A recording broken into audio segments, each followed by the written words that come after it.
One game, that's all it took. 90 minutes into the 2026 World Cup, and the tournament claimed its first victim. Just gone. Bye-bye. This is something that has never happened before. No nation has ever done it in the entire 96-year history of this tournament. And if you think this was just a knee-jerk reaction to one bad night in Mexico, you have no idea what was already happening behind that dressing room door. Let's set the scene. Sunday night, Estadio Monterrey in Guadalupe. Tunisia's opening game of the World Cup against Sweden, and it was a bloodbath. Final score, Sweden 5, Tunisia 1. The Swedish attack carved through the Tunisian defense, like it was not even there.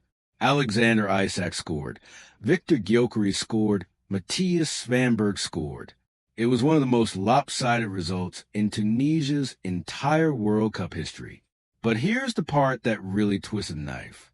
One of the men who scored twice was a kid named Yasin Ayari. And Ayari isn't just any Swedish player. His father was born in Tunisia. So a son of Tunisia put a brace past the country of his own father's birth. You could not write a more brutal opening night if you tried. Afterwards, Sabri Lamouchi stood in front of the cameras and called it painful.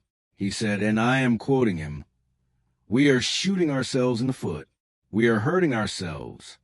He had no idea how right he was, because within 24 hours, he was gone.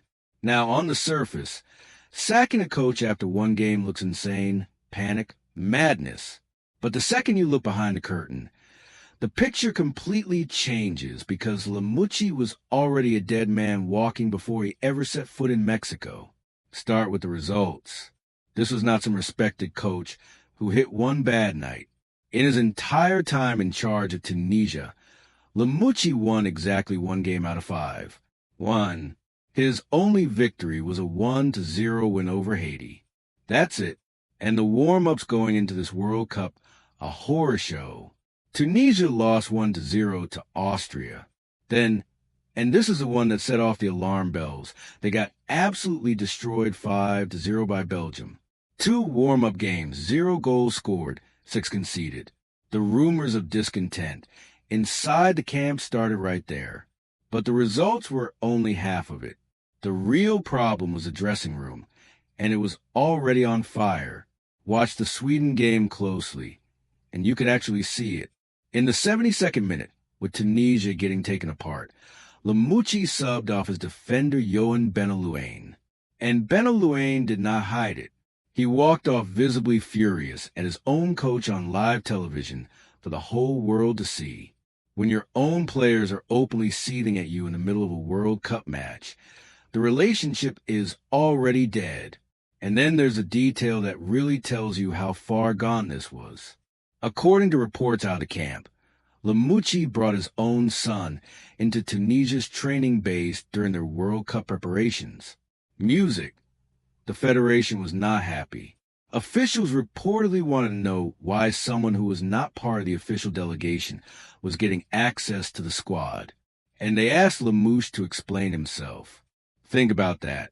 Before a single ball was kicked at this World Cup, the manager and the people who hired him were already in a standoff over trust. The players were turning.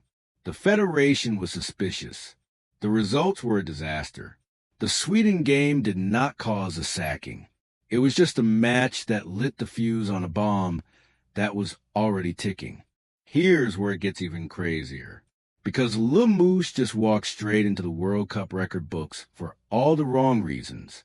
In the entire history of the World Cup, no manager had ever been sacked after just one game of a tournament. Coaches have been fired at World Cups before, sure, but never this fast. Back in 1998, Tunisia sacked Henry Kasperzak after a poor start, but they at least gave him 2 games before pulling the trigger. That same tournament, South Korea dumped Cha Bum-Kun after 2 defeats. And in 2018, Spain famously fired Julen Lopetegui 2 days before the World Cup even started, after he secretly agreed to take the Real Madrid job behind their backs. But one game into a tournament? Never been done. Until now. Lou Mouche is the first. And here's the kicker. This isn't first coach Tunisia has fired this year. Back in January, they sacked Sammy Trabelsi after they crashed out of the Africa Cup of Nations to Mali. Lou Mouche was the guy they brought in to replace him. He signed a contract until 2028. He lasted 5 months. This federation does not blink. They do not wait. They swing the axe. So, who do you call to fix a 5-alarm fire in the middle of a World Cup? Tunisia went and got one of the most fascinating characters in world football, Hervé Renard. If you do not know the name, you know the look. Renard is the silver-haired Frenchman famous for prowling the touchline in a crisp white shirt.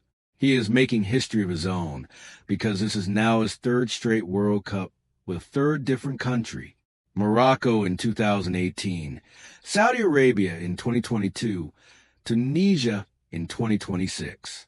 It is that Saudi Arabia run that should make you sit up. In 2022, Renard's Saudi Arabia side pulled off one of the biggest shocks in World Cup history. They beat Lionel Messi's Argentina, the eventual champions, in their opening game. So, if anyone on this planet knows how to walk into chaos and conjure a miracle out of nothing, it is him. He is flying to Monterrey to take over a wounded squad with basically no time to prepare. Wabi Khatri, the former Sunderland player who was Lamouchi's assistant, is staying on board with Renard. The problem? Tunisia's group is brutal. Up next is Japan, then the Netherlands. So, Renard has to stop the bleeding immediately against 2 of the best teams in the tournament with a dressing room that just got its coach fired. Good luck. Now, I want to hear from you. Was this a brave, ruthless decision? Or did Tunisia just press the panic button and torch their entire tournament before it even started? Did the players force him out? Drop your verdict in the comments and subscribe because we're 5 days into this World Cup and it is already eating coaches alive. And trust me, this will not be the last one. I'll see you in the next one.